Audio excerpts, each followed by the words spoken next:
These events have been very special to me, especially as the founder of the Classic TV Preservation Society, which is a nonprofit organization dedicated to the positive influence of classic television. And our guests over the last 5 weeks have, Peter Mark Richmond, Cindy Williams, Laverne and Shirley, Larry Matthews, The Dick Van Dyke Show, and just so many wonderful people. Lydia Cornell, God bless Lydia Cornell from Too Close for Comfort, and our special guest this evening. This is a very special night because we have like a little mini Lucy convention here. I mean, they're holding the big one over in Jamestown, New York, and we have ours here today. And I'm not going to tell you right off who's here. We're just going to take it one step at a time. I'm going to be interviewing 4 of our guests.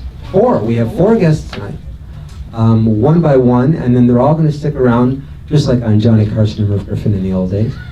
And then we're going to do a Q&A at the end with all of them here. So let's get things started, and welcome, and thank you again, and here we go. I'm just going to sit down. Just 1 second. Get this done. Don't get any coffee or anything until I get my glass. Okay. Our first guest. When he went to the movies at only 7 years old to see Lucille Ball and her classic film, Yours, Mine, and Ours, he had no idea that viewing this film would change his life forever. He began a fanship of the beloved star, collected magazine clippings, posters, 8x10s, and anything else that had to do with the red-headed icon. At age 11, and thanks to his neighbor's mother's boss, who worked on Here's Lucy, he was able to attend a filming of that iconic series, bringing along his treasured scrapbook of Lucy photos. He went to Lucy's mom, Dee Dee, who attended the filming of every episode of Here's Lucy and all of Lucy's TV programs, and said, "I am Lucy's biggest fan." Dee Dee then asked him, "How would you like to meet Lucy after the show?" From that meeting, and for the next 18 years, he and Lucille Ball bonded not as fan to celebrity, but as friends. He went on to author a book about Lucy titled I Had a Ball, which is one of the only books to be endorsed by Lucy's children, Lucy Arnaz and Desi Arnaz Jr. Says Desi Arnaz Jr. of the book and its author, "Knowing how much Mom liked him, I knew his book would be honest, and it is. I Had a Ball is full of stories no one but he would know. His friendship with Mom is evident on every page. A good read. Thank you." From Lucy Arnaz. "His memories are my memories, only clearer. What a talent for details. It was very moving for me to relive so much of our lives through his eyes. Very entertaining, charming, and more importantly, true." As Mom wrote on one of her photos to him, "Happy thoughts." Ladies and gentlemen, I present to you Michael Stern. Michael?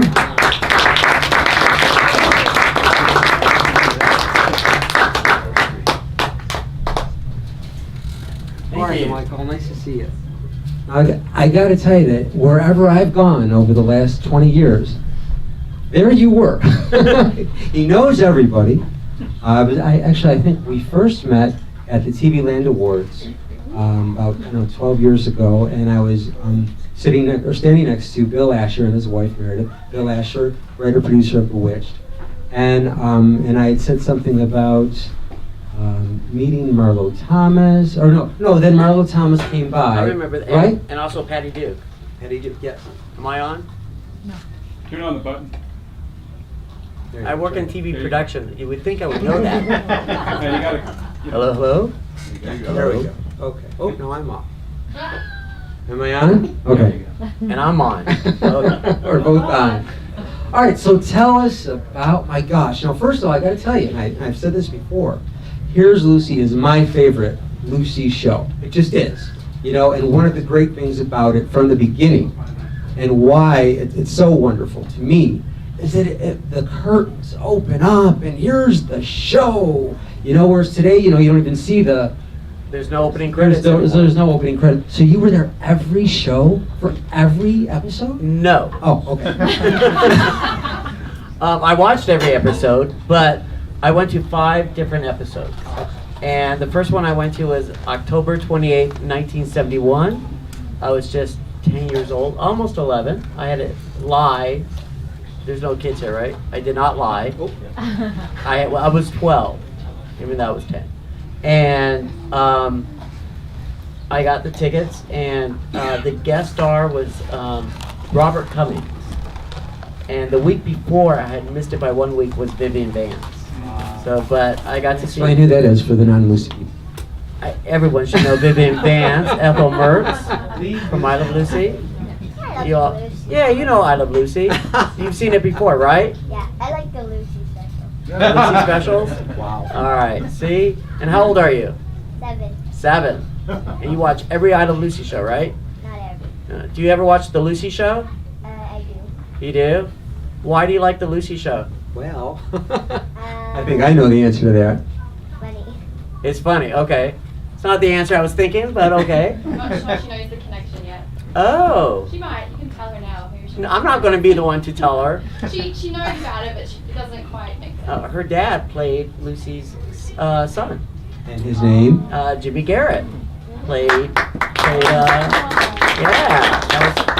And now her dad is not a little boy anymore. 60. He's 60. He's 60. Very good. So I went to 5 episodes of Here's Lucy. One time I had Donny Osmond on it. Steve And he had a Morris crush on Lucy, right? on Lucy Jr. Absolutely. And it was fun watching it because they almost never made mistakes. They did it like a play. When you went to a TV show filming in those days, I call it in those days, but in the 70s and I'm sure in the 50s, 60s, you were entertained. They had a band. They had this one was by Marl Young, who was the orchestra leader, and he would do some numbers. And Gary Morton, Lucille Ball's husband, would do some jokes in the beginning, and then they would do it as a play, and they would almost never do any pickups. It was fast, about an hour's worth of entertainment, hour and a half. I remember one time the door did not close, and so Lucy said, not the director, but Lucy said, cut. And then they had to redo it. And then they fired the door, because they didn't close. I just made that up. I do 2 shows on Friday. So. Let's see. But I did go to Lucille Ball's mother, and I brought her my scrapbooks, and she said, how would you like to meet Lucy after the show? And I waited until the entire audience left. And Lucy's mother, Dee Dee, took me backstage, and it wasn't the normal backstage of any show. Her carpenters and everyone made Lucy Lane, and there was a beauty shop, there was a clothing boutique. What else was back there, Frank? You're going back too far. Okay, the dressing rooms. Maybe he The doesn't know dressing that rooms. much. Yeah, he doesn't know that much. Okay. Thank you. And dressing My number rooms, one fan and is now my but it number looked 2 like fan. a street. It just didn't have that plain old wall. And I remember seeing Lucy. She was up on her stairs before she went into her dressing room, and Lucille Ball's mother introduced me to her. And she looked like she was 12 foot tall and with that big flaming red hair. And she signed an autograph for me. She gave me a little kiss on the cheek, which was really nice. And I remember that my mom took me to that show, and my mom would not go backstage with me. She said this was the one time that you're ever going to meet her. It was all for you. And I was like, at that time, 12. So it was really nice. It was special. I didn't appreciate that moment until years later, that my mother, who could have met Lucille Ball then, said, no, this was your time. So it was really nice. But then you went on to to be friends with Lucy Jr. and Desi Jr. Lucy and Desi Jr. It was a few years later, but I would see Lucille Ball from time to time. Like my rabbi's wife said, she's being honored at the Beverly Hilton Hotel. Why don't you just happen to buy a ticket and show up? So I did, and it's funny. One of them was for Carol Burnett, and it was on July 21st, 1975. So it was 40 years ago last week, and I still have the ticket stub. And it was a luncheon, and it was $8.50, and it was Carol Burnett, Mary Tyler Moore, Lucille Ball, Shirley MacLaine, Harvey Korman, Tim Conway, Vicki Lawrence, All the losers. Bernadette Peters, and they all performed. It was like a 2.5-hour luncheon. 850. And Okay. 850. And it was phenomenal. I still remember the cake. It was shaped like a heart. Okay, so now, however, now you know everybody in Hollywood. So I mean, we're Facebook friends. I see you pictures with everyone who's ever been on anything ever, with any movie, any TV show. I'm a stalker. How does that happen? Well, it's funny. For instance, my picture this week was with Lily Tomlin. Yes. And she's doing, I work at the Paramount Studios at the Dr. Phil show. Is anyone here from Dr. Phil? Not yet? Okay. So, if you see Dr. Phil, let me know. Don't let him know. But in January of this year, I was working the Golden Globes. I work a couple award shows every year, the red carpet, and I have like 5 people on my crew. They wanted the Bradley Coopers and all this, and I said, ooh, I want Lily Tomlin and Jane Fonda. And my crew members were going like, who are they? It was like, come on, they're legends, you know. So I got Lily Tomlin and Jane Fonda, and I went up to Lily Tomlin and Who's starring they're doing a new show? yeah, Grace and Frankie. They're now doing season 2, and I think it's available on Netflix. Yes. The Lucille Ball and, well, actually, Lily Tomlin told it wrong to me the other day. I didn't want to correct her. It's like, okay, I believe you.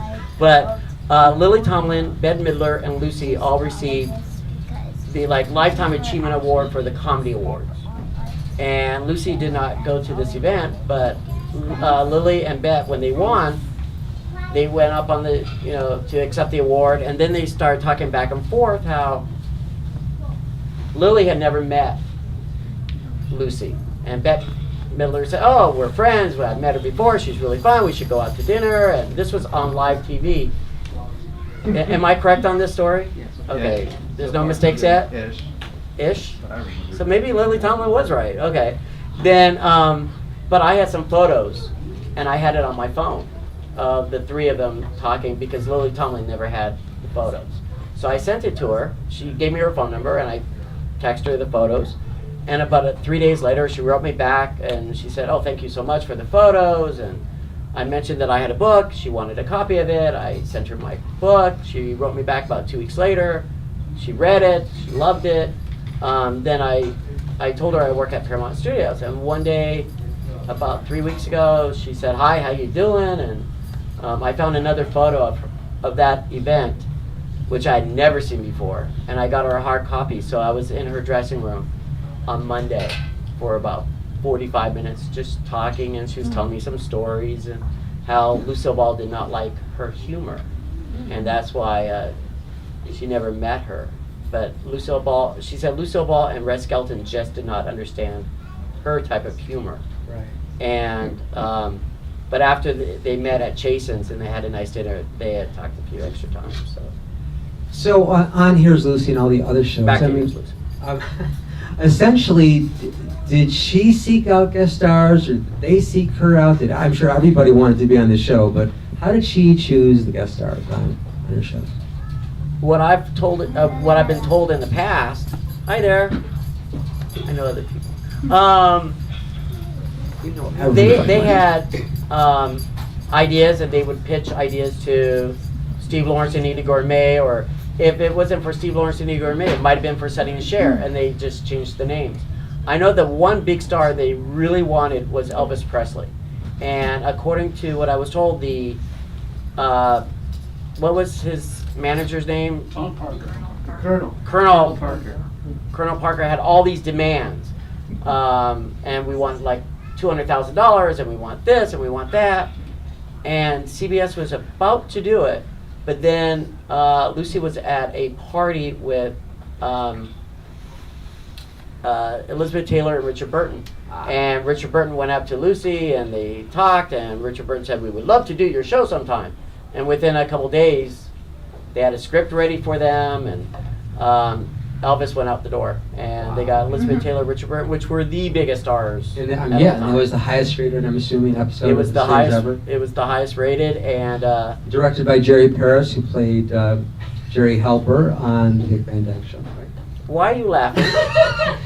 I'm a Jerry happy Paris. person. Oh, You're a happy person. He is a happy person. You'll meet him soon. Yes, he's next. Oh, good. But yeah, it was one of the highest rated shows. And everybody in that audience that night were a lot of celebrities because everybody wanted to go to that. I know Henry Fonda was in the audience that night. Patty Duke was in the audience. Frank Gore, were you in the audience? Yes, I was. He was in the audience. See, you can't get any bigger than that. There you go. So, what do you really think? And I want to talk about life with Lucy later.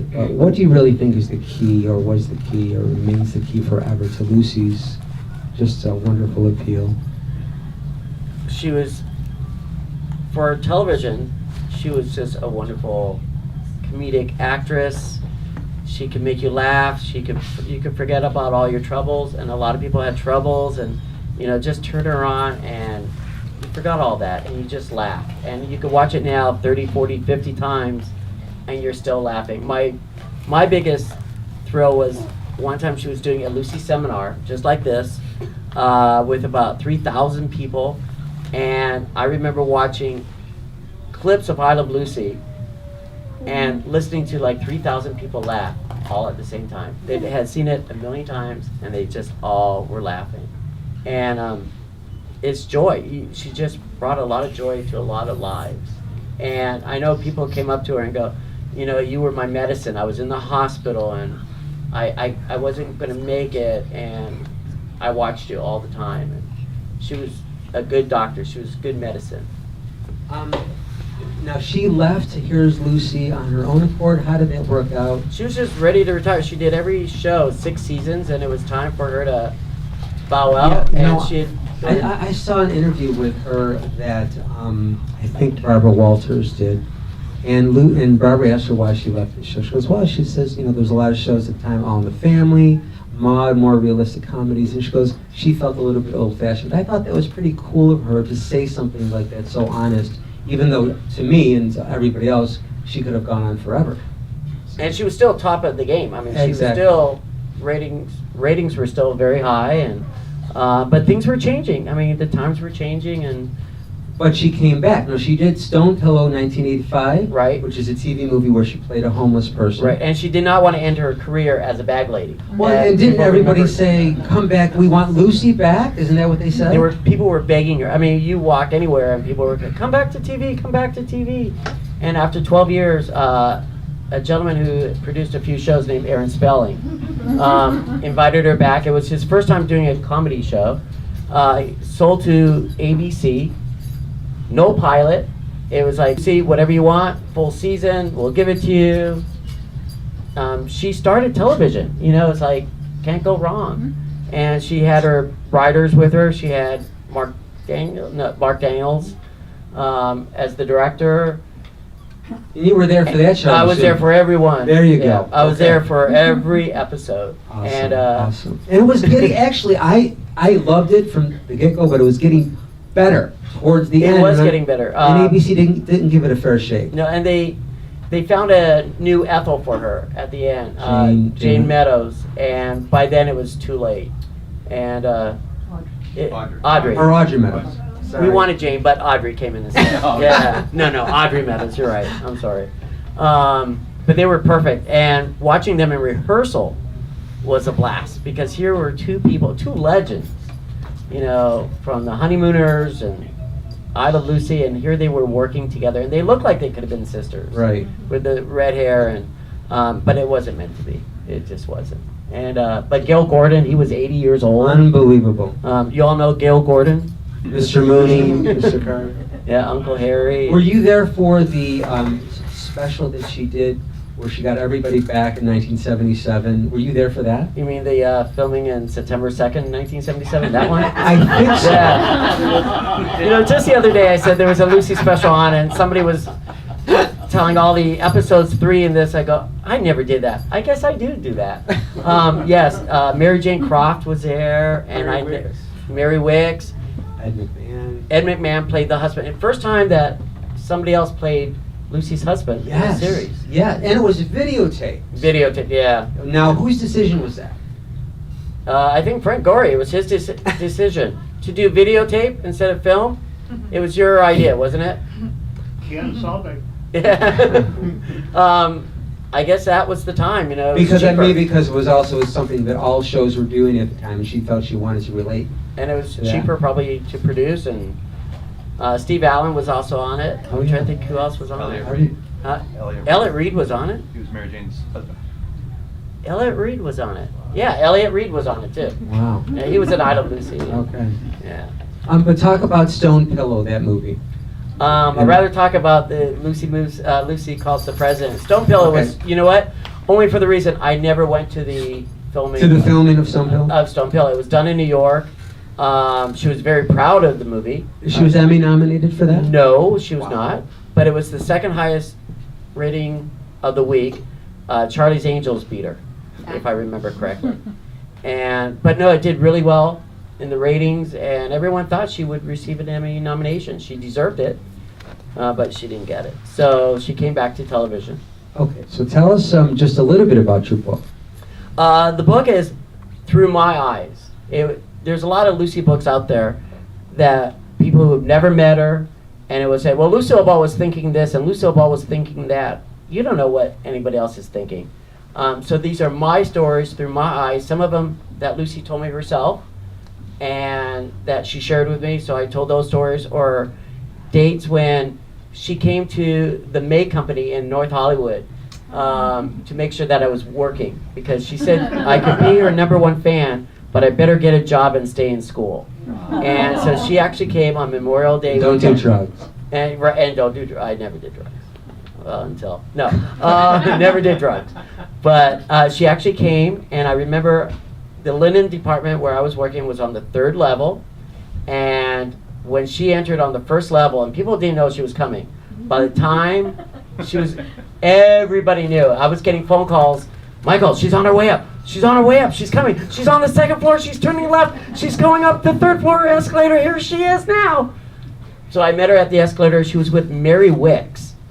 And she said, now, Michael, today, I've not been out in years because she always felt like the walls were caving in on her. She said she could be at a studio, and that was her arena, and she was fine with that. But just being at a place like this would scare her.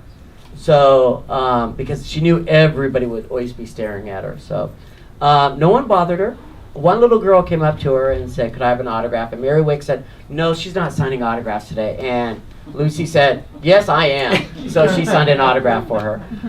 She bought a few $100s worth of linens for me. And when I had to ring her up, and in those days you had to ring up everything, it took for hours. You know, you had to ring up everything one at a time, serial numbers. It said declined. Her credit card said declined. So I had to call the corporate office, which was, downtown, and you're on hold for a few minutes, and I said, I have Lucille Ball here, and her credit card is not going through. They said, get her ID. I go, it's Lucille Ball. Get her ID. So, Lucy, I need to see your ID. Don't you know who I am? I go, Lucy, I need to see your ID. So I get her ID, I read her driver's license, and the lady, I can still remember, goes, that's Lucille Ball! I go, I know, I've been trying to tell you that. So It's like an episode. it is. The reason it didn't go through is she had not used it in about 30 years. And at first she didn't have the credit card, and, well, I won't say what she said, but it didn't go through for about, so it did go through. It did finally go through, but she didn't want to wait too much longer, so I had to drive it to her house that night. And I remember walking to her house, and I had not been to her house too often, and she was eating in the den on TV trays, like macaroni and cheese, watching Wheel of Fortune. And I would always thought, going into Lucille Ball's house, first of all, you would think it's a mansion, and it was the biggest house I had ever been in. But, you would think there would be servants and maids and butlers and, no, mac and cheese. Yeah. And I think meatloaf. But it was Thursday, so it was the maid and butler's day off. Is that correct? They had Thursday off. So, that's what they had. What is your fondest memory of Lucy? I have a lot of memories. Sorry, Jackie, next time. You'll come back next week and you'll tell your story. I just have a lot of fond memories. But you know what? If I ever had a problem, I would go up to her and go, Lucy, oh my gosh, I think I'm going to get fired from work, and there's a problem here and there. And she goes, have you talked to your parents about it? I go, no. She goes, go talk to your parents. So she always understood that it was like a mother-son relationship, but I really have a mom and dad, and I should really talk to them. And so she got me closer to talk to my parents, and we had a great relationship, my parents and I thank Lucy for it. I really do. Oh, She really knew that where she stood, and that she pushed me away like a grandchild. Go talk to your parents. Wow, that's fantastic. Yeah, she was just like a mom, but Wow. very special.